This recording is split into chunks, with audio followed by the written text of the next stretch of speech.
حضرت علامہ محمد اقبال کا یوم ولادت آپ سب کو بہت مبارک ہو۔ علامہ اقبال ایک ایسی ہستی ہے کہ جنہوں نے نہ صرف پاکستان کی بنیاد رکھی اور ایک ایسا فلسفہ دیا، ایک ایسی سوچ دی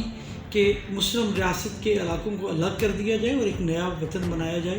نہ صرف ہمارے فاؤنڈنگ فادرز میں سے ہیں بلکہ صحیح معنوں میں وہ اس صدی کے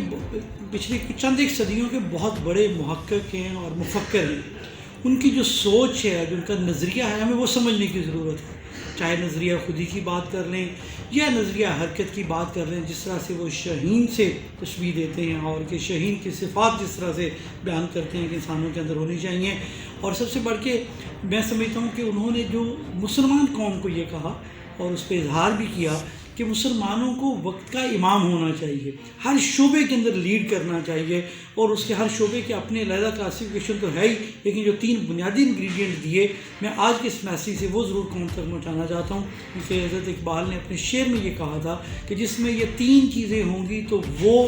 پھر اپنے آپ کو دنیا کا امام سمجھ سکتا ہے۔ سبق پھر پڑھ، صداقت کا، عدالت کا، شجاعت کا، لیا جائے گا تجھ سے کام، دنیا کی امامت کا۔